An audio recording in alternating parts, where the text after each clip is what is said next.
If you're a fan of black pepper, Chinese food, and quick weeknight meals, I might have the perfect solution for you here. This is my light black pepper chicken. Comes together in less than half an hour. And it's versatile. You can have it with rice, pasta, salad, even on a sandwich. So if you'd like to see how this is done, stick around because it's coming up next.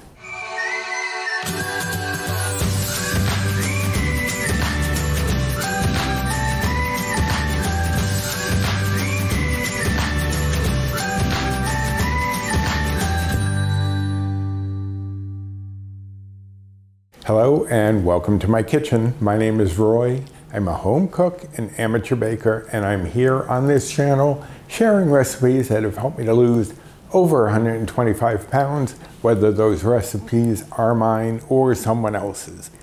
Now today is not one of mine specifically. I have modified it to make it my own, but I've recently seen a lot of YouTubers sharing recipes for black pepper chicken. I had never heard of this before. The Chinese restaurants that I go to, I don't believe I've ever seen this there.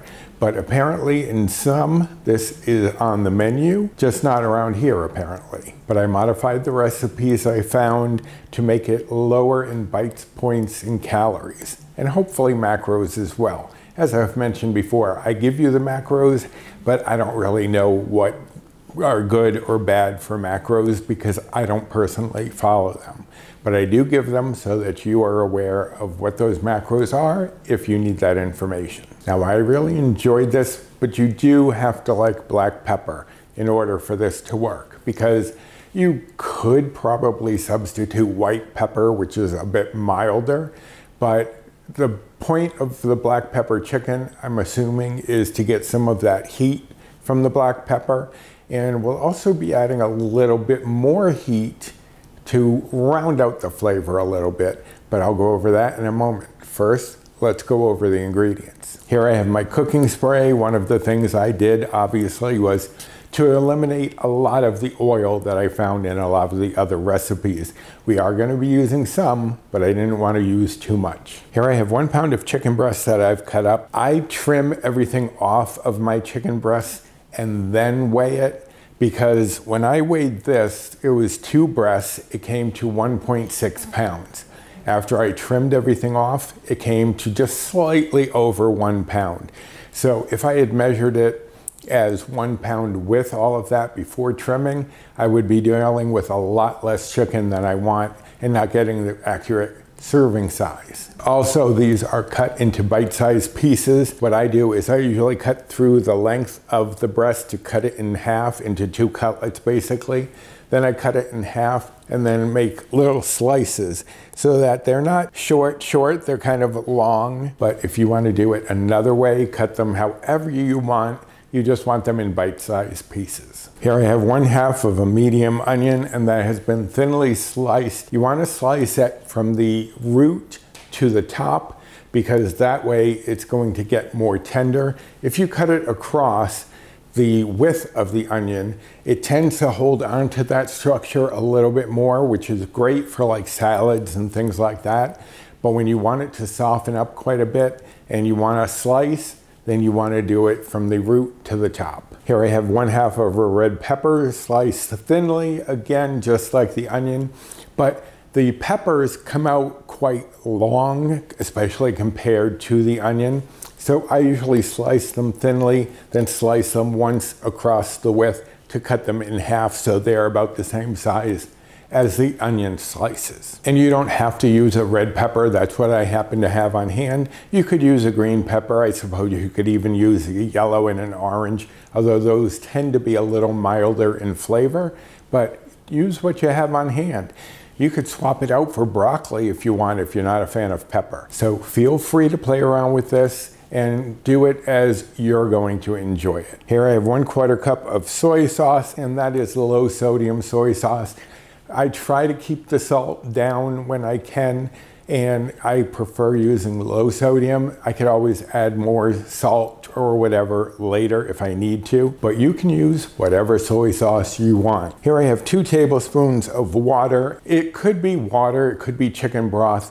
I decided I didn't have a container of chicken broth open. I wasn't gonna open one just for 2 tablespoons, so I'm going with water. You could add a little better than bouillon in there and get a little more chicken flavor, but I don't think it's necessary. Here I have 2 tablespoons plus 2 teaspoons of cornstarch, and one part of that is going to go into our sauce. The other we are going to coat our chicken with. Here I have 1 tablespoon of brown sugar replacement, and you could use granulated sugar replacement. I just like the caramel note in this that the brown sugar gives, and apparently that seems to be more typical, but if you want to use the regular granulated, go right ahead. Here I have 1 tablespoon of rice vinegar, and you want to use rice vinegar because rice vinegar is still slightly acidic, but it's a little sweeter, a little smoother than plain vinegar. So that's why I prefer using the rice vinegar, and it is standard in this dish. Here I have 1 teaspoon of sesame oil, and that is all the oil that I'm going to use just to give us a little bit of flavor, and it didn't really affect the bites and points, the total, so I didn't mind using 1 teaspoon. Here I have 1 tablespoon of minced garlic, and that is about 3 cloves. If you want to mince it yourself or even slice it, you do as you want to do. And here I have 2 teaspoons of minced ginger. And as I've mentioned before, you could get a ginger root and mince it yourself, grate it, however you choose to do it. I just get the stuff in the squeeze bottle. It's so much easier. Here I have 1/2 teaspoon of Korean pepper flakes. Now, you don't have to find Korean pepper flakes. That's what I happen to have on hand, and it's a little milder. You could use whatever you want. You could use cayenne, you could use red pepper flakes, you could leave it out entirely. As I said, this will be a little spicy from the black pepper, but this other spice is going to give us a different note. It's going to not just be all black pepper. It's going to give us a little more complexity in the flavor, but you could totally leave it out. I have done so myself. And here I have 1 1/4 teaspoon of black pepper divided, and 1 part is going to go with the chicken when we coat it with some cornstarch. The other part is going into our sauce. But those are all of the ingredients we're gonna need, so let me shuffle a few things around. This comes together pretty quickly, so we'll get started in a moment. Okay, so the first thing we're going to do is we're going to make our sauce. I have a small bowl here, and to that I'm going to add soy sauce, rice vinegar, sesame oil, water, 1 teaspoon of pepper, brown sugar replacement, and 2 tablespoons of cornstarch. And just whisk this all together. We're just trying to get this sauce homogeneous and mostly making sure that the cornstarch is fully incorporated, because I do have little clumps that I see in here, so I'm going to just break that all up and stir this around. And it only takes 30 seconds or so, if that. So then I'm going to set that aside, and I'm going to take a slightly larger bowl, a medium bowl, and I'm going to add the chicken, 1/4 teaspoon of pepper, 2 teaspoons of cornstarch, and then I'm going to mix this together to get the chicken coated with the cornstarch and the pepper. I mostly want to make sure that there's a little bit of cornstarch on all of this chicken before I add in a little bit of the sauce. And the reason we're adding some of the cornstarch to the chicken is that we want it to get a nice little coating. It's not going to be like a breading or anything like that, but it will help to get a little bit of color and give us a nice texture as well. All right, so that's mixed together. I'm going to take 2 tablespoons of our sauce and pour that on. Set the rest of that sauce off to the side and just toss this again just to get the sauce all incorporated and spread throughout the chicken. This is going to be our marinade, so we are going to let this sit for about 10 minutes. While that's happening, I'm going to start the skillet over medium-high heat, and then I'll be back to start cooking. Okay, it's been just about 10 minutes. I'm almost ready for the chicken to go in, so I'm heating up my skillet. It's not warm yet. Once it is, I'm going to coat it with cooking spray. This is one of the Caannasweis cookware set that I was sent a few weeks back, and I did the unboxing and testing. If you are interested, The link is down in the description box, and until July 2nd, I believe, you can get 10% off of the cookware. I'm not sure if this is going to be big enough. So if it's not, if your skillet is not big enough to let this all sit in one layer, then you are going to want to do it in batches. And I may do it in batches depending on how I see, because you're not trying to steam it. You want to get a little color on this. So that is just about hot enough. I'm going to spray it with some cooking spray, and then I'm going to add in about half just to see where I am as far as needing to do this in batches or not. And no, I think I can get it all in here without too much fuss. So now, just like with many of my other chicken recipes that call for some color on them, I'm going to make sure this is all in an even layer, and I'm going to let this sit for 3 minutes undisturbed once I stop moving things around, and just let it sit to get a little bit of color. So that's going to be about 3 minutes. All right, so it's been 3 minutes. You can see that they're starting to get a opaque look around the edges of some of them.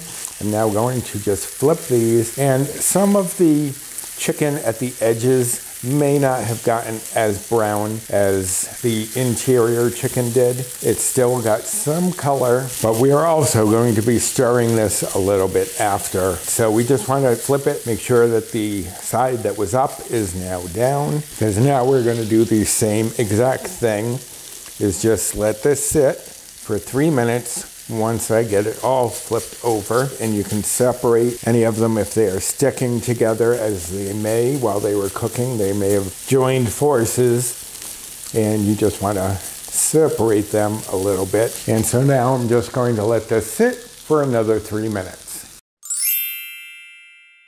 All right, so it's been another 3 minutes. I'm now going to stir this around, break up any clumps, and to give other areas, maybe things that were on the outside, let those go more towards the inside.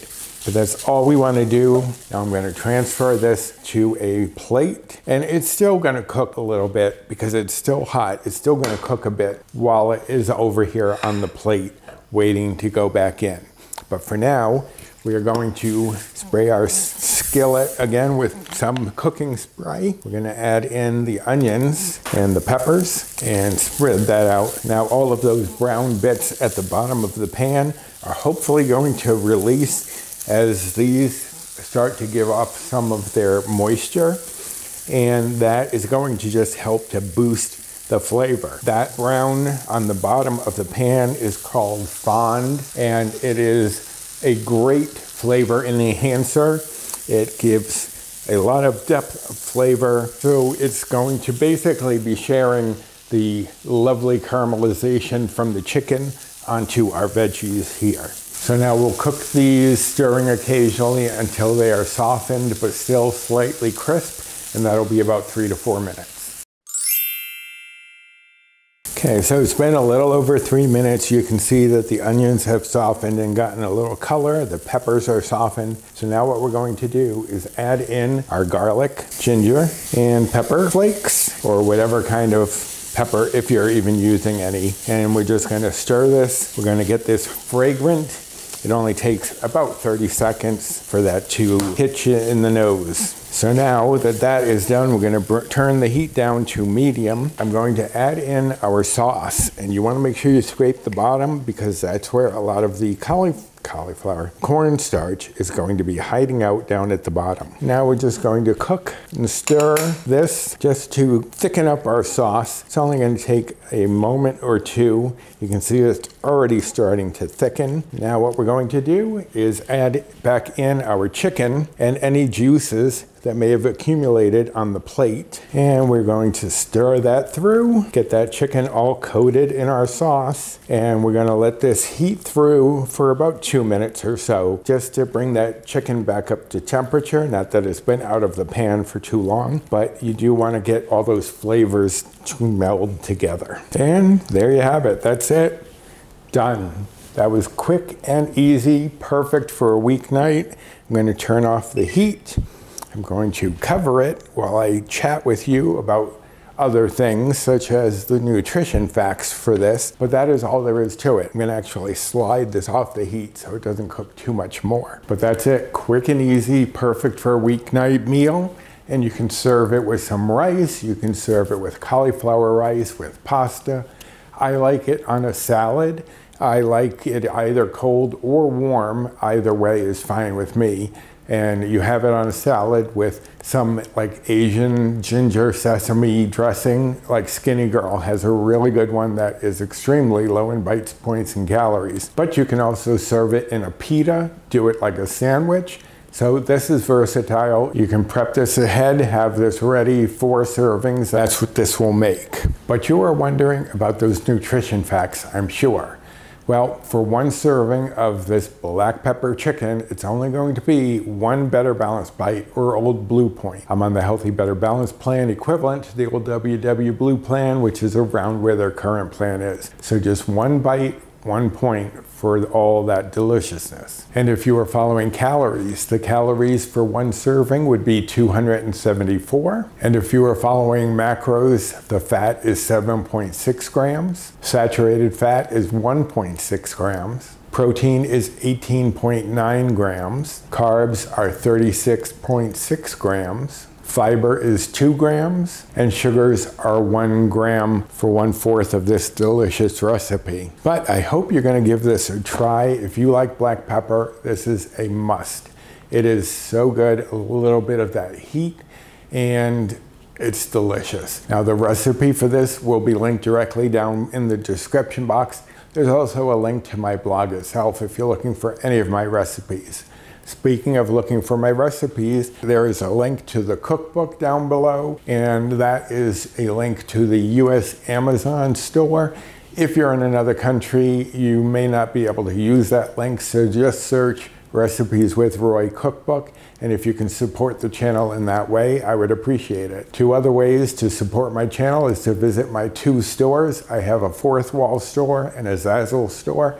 Those will each be linked below. You can get things like this apron, mugs, water bottles, planners, calendars for the upcoming year, what have you. But if you can support the channel, I really do appreciate it. Also down there is a link to my Amazon storefront. If I've used anything here on the channel, such as this cookware, that you're interested in, it may be there. As I said, this cookware does have its own link right now, along with a code that will save you 10% until July 2nd. Also down in the description box, as I'm sure you well know, is my social media, my Instagram, and a few Facebook groups that I'm part of. And we have meetings on occasion online, so if you want to join and get into a meeting, sign up down below. But I think I'm ready to dig into this deliciousness, and I'm not sure how I'll have it just yet, but I have many options ahead of me, and I hope you'll try out some of those options yourself very soon. So until next time, bye.